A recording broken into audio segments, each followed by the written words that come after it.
Hello, I'm Jennifer, the Programming Coordinator at the Westport Library. Today, I'm with Edward, author of the newly published Stranger by Night. In honor of National Poetry Month and the hashtag Shelter in Poetry campaign, the Westport Library is celebrating the art of the poem. Welcome, Edward. Hi, nice to see you. So for those of you who may not know, Edward Hirsch is the author of 10 books of poetry and 5 prose books, including one called How to Read a Poem and Fall in Love with Poetry. He has earned several awards and fellowships, including a MacArthur Fellowship, a Guggenheim Fellowship, a Pablo Neruda Presidential Medal of Honor, and an Academy of Arts and Letters Award, to name just a few. He was also elected a Chancellor of the Academy of American Poets and is now president of the John Simon Guggenheim Memorial Foundation. Thank you so much for joining me, Edward.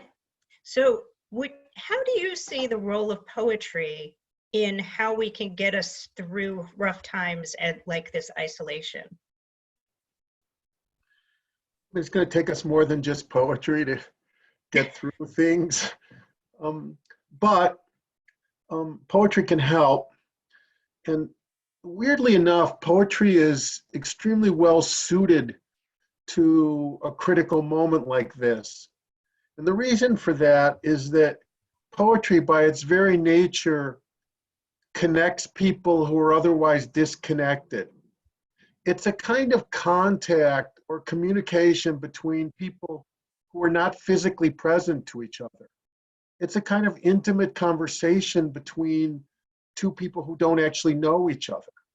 Paul Celan, a great Holocaust poet, said a poem is like a message in a bottle, sent out in the not always greatly hopeful belief that somewhere and sometime it would wash up on land, on Heartland perhaps. What he means is that a poet writes a poem, sends it out, and then someone finds it. And when you find it, you connect to it. So poetry is really made for readers and writers who are working in isolation, but it is social in its nature because it reaches out to another reader. It's a kind of one-to-one communication between a poet, a poem, and a reader. And therefore it connects strangers. It meets solitudes. And so in a moment like this, when everyone is isolated, poetry speaks very powerfully from one solitude to another solitude, from me to you, or from you to me, even if we don't know each other, even if we're not physically present to each other, even if we don't know anything else about each other, we still have this commerce, this intensity, this communication through language that's poetry. Ooh, that's a good way of thinking about it. So your new collection, Stranger by Night, was published in February. Would you share one or two of the poems from this collection with us? That would be my pleasure. Thank you. The book moves backwards in time, and there are pieces about every one of my jobs, my strange jobs over the course of my life. But when we're in isolation, I've been thinking about the kind of magic of teaching and the kind of miracle of actually being together in a classroom with people. And so I thought I'd read you two poems about teaching poetry, since we're talking about poetry. One is, the first one's from my first teaching job at a university at Wayne State University in Detroit. And the second one was my very first teaching job at all, when I was teaching poets in the schools in Pennsylvania and teaching elementary school kids how to write poems. So this is called The Radiance. It's set in Detroit. There's a moment where someone named Dan Hughes comes in. He was a friend of mine, a poet and a scholar of Shelley. He had MS, and he comes by on a walker. The Radiance, Detroit, 1984. Late September, in the shade outside of State Hall, that concrete brutality, where my students are smoking off a hangover and gossiping in Ukrainian, while Dan Hughes leans on his walker and talks to me about Shelley's bright destructions. I did not know it was indelible. The sun spangling the campus trees, the traffic thickening the smog outside the museum on Woodward, our voices rising. When you tell the story of those years going up in flames, don't forget the radiance of that day in autumn, burning out of time. Ooh, what a vivid image. It tries to capture a moment in time. It tries to catapult you back to a moment, first in Detroit in 1984, and then to a very specific moment that you just thought was another moment. You just thought it was another instance of your daily life. Suddenly, all these years, it comes back to you as a moment out of time you're trying to rescue because it's all gone. And then this is teaching a group of kids in second grade in Pennsylvania. And I got the idea from the poem because I was at a party and someone said one of those things, what is happiness? So I ended up writing a poem called What is Happiness? What is happiness anyway?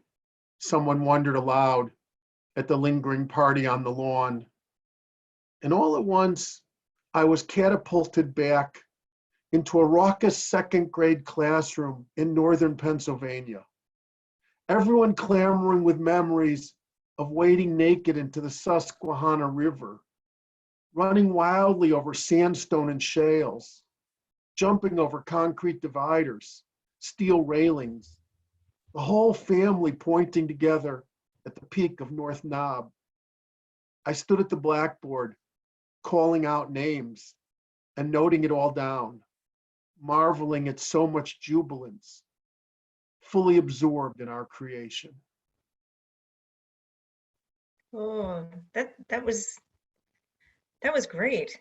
I like the imagery in that one too, actually. So thank you so much. That's my answer of what happiness is being absorbed with other people in a kind of creation, intensely, jubilantly, excitedly making something together. Yes. And someday we'll be able to do that again together in the same room. That's right. Someday we'll be able to do that again together. Yeah. So for those of us who are maybe watching this series of videos with other poets or just looking for something new to do while staying at home, what advice would you give to people who want to start either writing or reading poetry at this point? Well, if you want to start writing poetry, I think you should also start reading poetry. The two are linked. And so it's like anything else. If you want to learn how to play basketball, you don't just start going around throwing yourself in the court. You sort of see how people play, and you sort of learn from them. And so I think one thing to do is find some poems that you like, and start imitating them and reading them. In terms of, I'll say more about that in a second, but in terms of writing, I would say you start wherever you are, wherever you want to be. You start with whatever you know. You don't have to wait till some time when you know everything, because that time is going to be distant. You just start with wherever you are. But one thing I've noticed that about people writing poems now is that everyone feels that they need to write poems about being isolated and experiencing COVID-19 and what the world is going on right now. And that's fine if that's what you want to do. But I think maybe it's worthwhile to remember that we've all had real lives this whole time. And one of the things that poetry does, and the reason I wanted to read those poems, is because they're not just about this moment, they're about the life I've actually had, the life I've led. And I think if you're writing poems, yes, you can write about your isolation. Yes, you can write about the news and how horrible it is. And yes, you can write about the weird, surreal moment we're in. That's fine, and that's where you start. But also, you've had a life. You've had a career. You've had a job. You had a childhood. I mean, the most significant thing that will ever happen to you has probably already happened, which is that you've lost your child. And so poetry, the poetry of Wordsworth, the poetry of Rilke, the poetry of Randall Jarrell is all about that lost childhood. It's all about recapturing that childhood. So I would say if you're writing poems now, remember the life you've had. Remember what's made you the way you are. Think about that and try and capture some of those experiences. Don't only write about feeling isolated and feeling lonely, although that's fine, but also write about the experiences you've had, because those are the life that brought you to where you are now. And poetry is very rich for being able to capture moments out of the past. So I'd say that your poetic canvas will be much wider and much larger. You'll feel a lot better if you start writing about your actual life and your actual experiences in the past and what's brought you to this point. And then in doing that, you inevitably encounter poetic problems. Like, am I going to write a poem in the past that stays in the past, that starts in the past and stays in the past? Should I follow a Wordsworthian formula of beginning in the present, turning to the past, and moving back to the present? Should I just stay in the present and write about the past as if it's present now? I mean, all kinds of poetic problems will arise, and then you'll try to solve them. And in my experience, it's extremely interesting and compelling not just to be thinking about your personal problems, but also to be thinking about your poetic problems. That is, how do you actually write about this? What do you actually do? So that the emotional things you're writing about need a kind of equation. How are you going to translate that into poetry? How are you going to transform that into poetry? So you start thinking about lines and line breaks. You start thinking about metaphors. You start thinking about how a poem begins and ends. And that absorbs you in the craft of poetry, which takes you outside of yourself and helps you join something. And the thing you're joining is poetry. Now, I've written a lot of books about poetry to try and bring readers to poetry and to try and connect poets and readers. And as a result, I discovered a lot of ways that different poets reach out to different readers. For example, think of Emily Dickinson, our greatest isolate, the poet who spent the most time alone, who was probably agoraphobic, who wrote one of the two greatest bodies of American poetry in the 19th century, along with Walt Whitman. She almost never saw people. She almost never encountered real people in life. She had her family, but she didn't see them much. She saw them a little, and she didn't see many of her friends after a certain point. But Emily Dickinson called the people she read her kinsmen of the shelf. And when you read Emily Dickinson's letters, you could see that actually she wasn't that lonely, because she was continually befriended by the poets she read.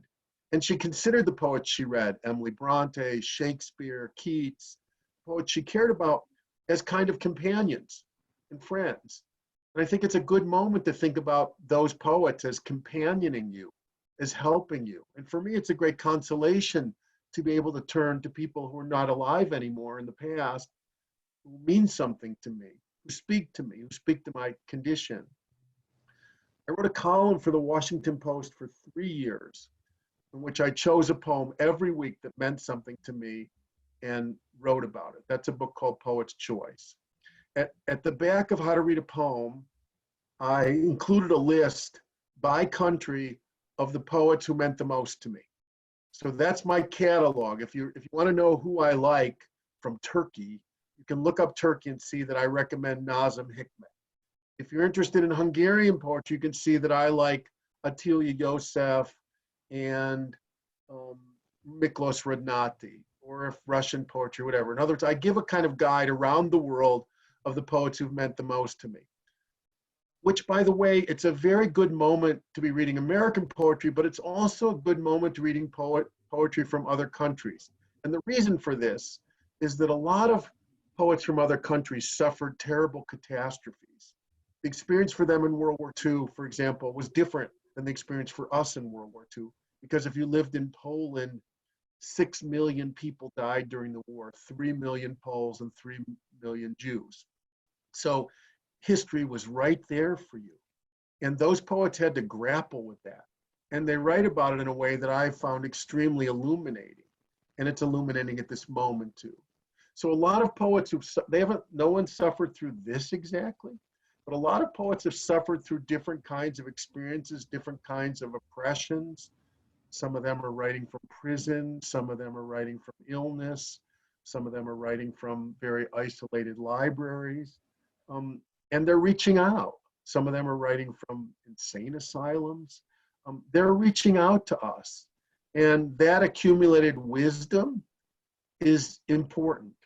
Ezra Pound said all poets are contemporaneous.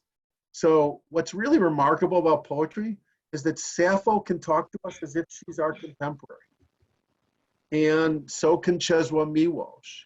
And so can John Donne. And so can Emily Dickinson and Walt Whitman. All of poetry is there for us to help bring the knowledge and the wisdom that these people had who lived before us to us. And so it only comes alive when we contact with it, when we connect to it, but it is there for us. And I think that if you turn to reading poetry, you will find poems that speak to you, that are meaningful to you, and that companion you. And therefore, you will be less alone. You'll still be physically alone, but you will be connected to a tribe of people.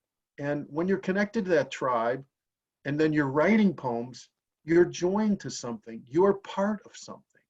And by being part of it, you, I think, will feel much more connected to a human community.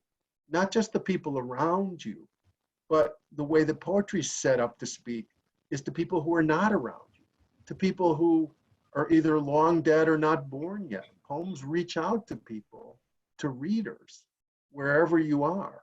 And that point of contact, I found, is a great consolation for us in our loneliness and our isolation and our solitude.